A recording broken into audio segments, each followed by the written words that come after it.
I actually took the exhaust off this so I could show you guys the radiator better. So I'm just releasing this hydraulic valve.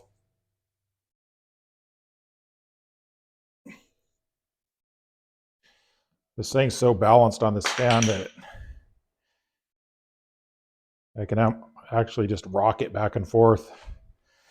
Once I get some weight on it, though, the engine will pull down. So I'm going to remove the ECU. That's the electronic control unit. It's housed inside here. And it slides into a track here and here. This is the airbox. We're going to have to remove these two electrical connectors. And there's little tabs that you pry up underneath. And then you pull the connectors out carefully. So here's the little tab you have to pry up.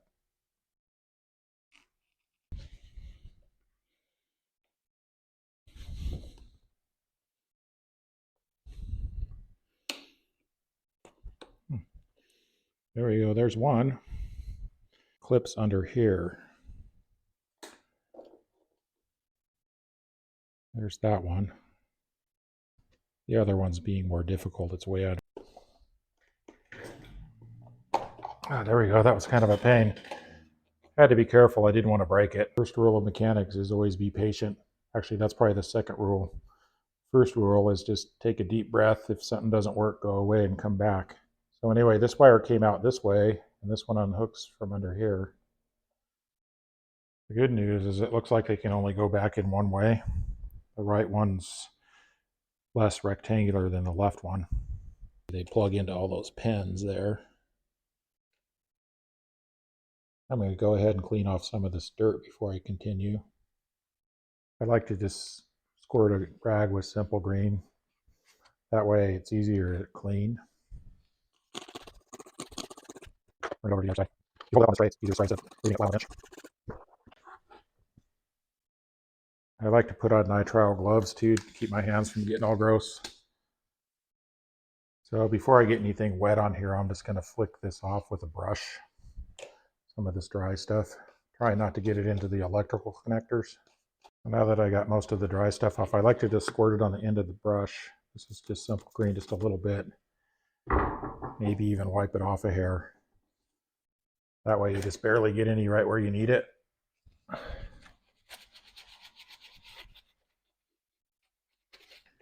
And I have this rag that I had squirted the simple green on for wiping. So let me go ahead and finish and cleaning up this a little bit better. If you're trying to get in a tight spot, just take a screwdriver and then put it on a rag. I'm trying to get right into here in between. When you're trying to get this ECU out with the two electrical connectors, you go to the back and you try to pull and nothing happens. But you have to flip up on this lever here. There's one there, one here, and it should slide right out. Let's get the wires out of the way. There we go. Like it's made by Denso, 12 volts, and some other numbers, made in Japan. Now that it's out, I just realized some bee has been sitting in there from anywhere from 0 to 24,000 miles. We'll have to clean him out. All right, Mr. B is gone. So now we can get the cover off. There's 1, 2, 3, 4, 5, 6, 7, 8, 9, 10 screws. Go get a Phillips head.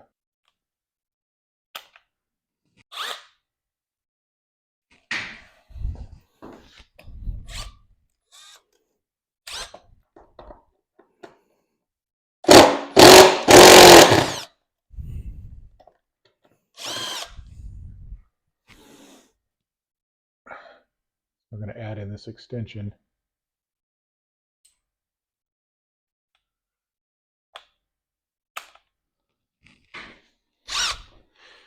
Obviously, make sure it's turning counterclockwise.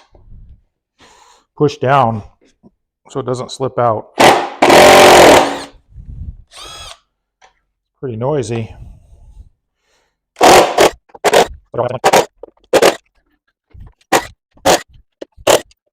You always leave them inside out that way.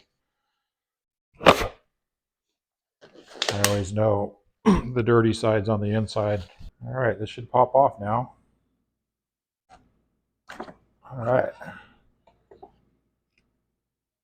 Just like opening a Christmas present. So in a recap, it just comes off like this. That's what it looks like underneath.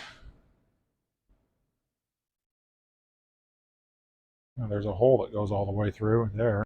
Well, here's a surprise I wasn't expecting. I see oil in here. Down in here.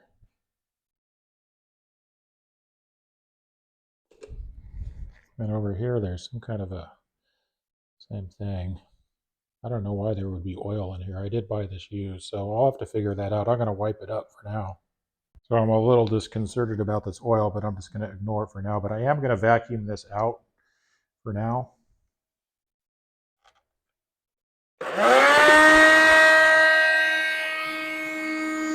So let's regroup here a little after I found that oil. Seems like I always get back to page 3-5, adjusting the valve clearance. And we got sidetracked on the radiator for a while, but we're going back to the air induction system because there's a wire that I can't get off the radiator unless I get all this other stuff off. So we have this cover off now. That was the cover over the air filter. You go over here, you have the air filter case, which is the whole thing, air induction system hose, air filter case to air cutoff valve number 2. That goes down like this. And then number 3, air cutoff valve, which is over here.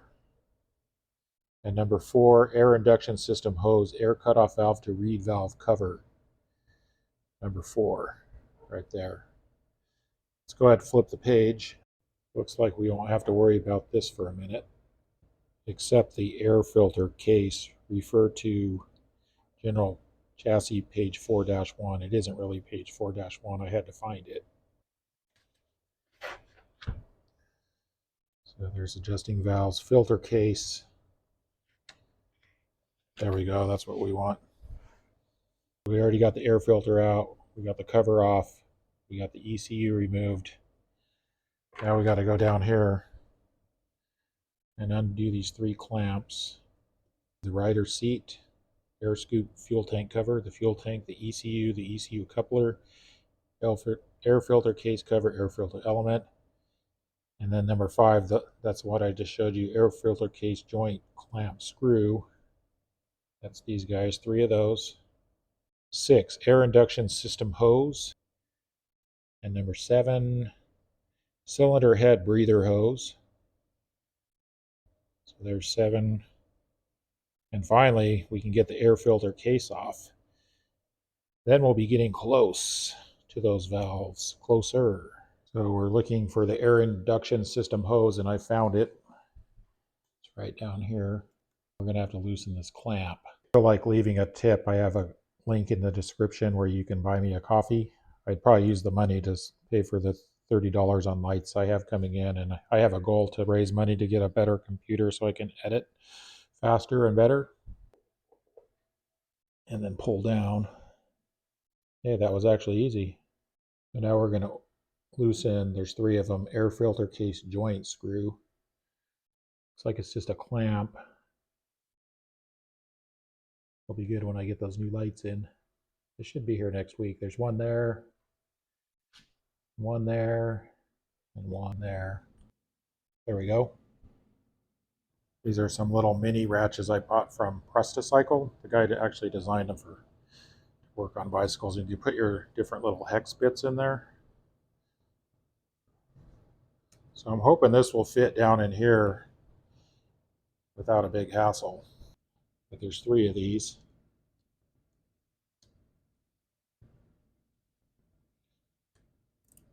Oh, it looks pretty nice. Little mini Presta ratchet. So let me do the other 2. Here's the middle one. And the last one. Actually, you can see this one the best. It's like a hose clamp. So we just got to get it loose so it'll come off. So 3 screws to get this air filter case off. Right there. 1 there. 1 there. This is a 5mm X key. I actually just bought these. They're made by Park Tool. It spins like this on this little blue thing. So you can loosen it, stick it over here, get it loosened. And then to get it out really fast, you can just spin it like this. Do the other two real quick. There's the last of three. See what it looks like. Basic bolt with a washer. Looks like the washer is captive. Yeah, so that's nice. Your washer doesn't fall off. So I'm hoping there's enough slack under here. I'm just going to try to jiggle it up.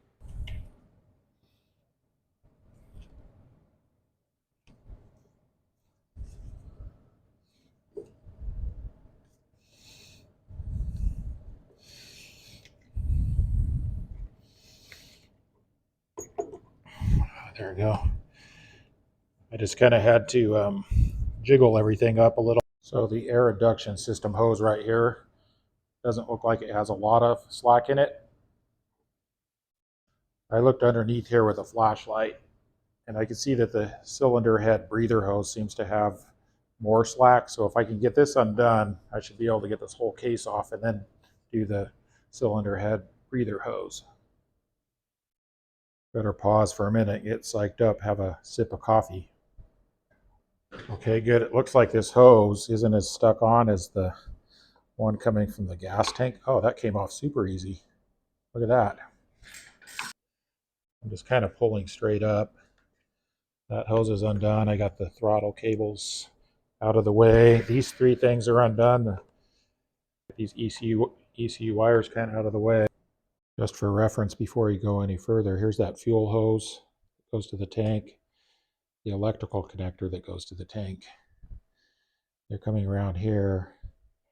They're clamped together there, and it goes back in between these two air intakes. Okay, you can see the cylinder head breather hose in there. When I get my new lights, it'll be nice. I can shine some light in there, and then you can see what's going on better. And I can see too.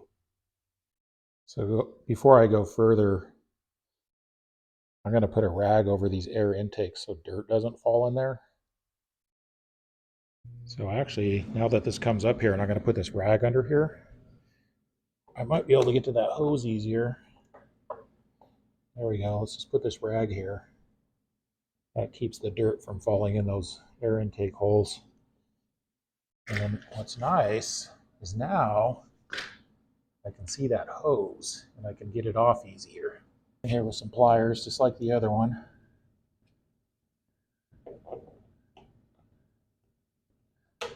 Good, it's coming off. Good. Without a big fight. Oh, good. Yay, it's off.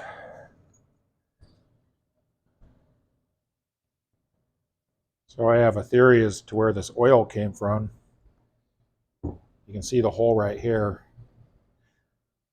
And if you turn it over, that's where that cylinder head breather hose came in, and that would allow oil into this box. Makes sense. So here's your air induction system hose on the left side of the bike, going down like this. And then here is that cylinder head hose. All right, we're finally getting down to the valve cover. That's the whole goal of this thing.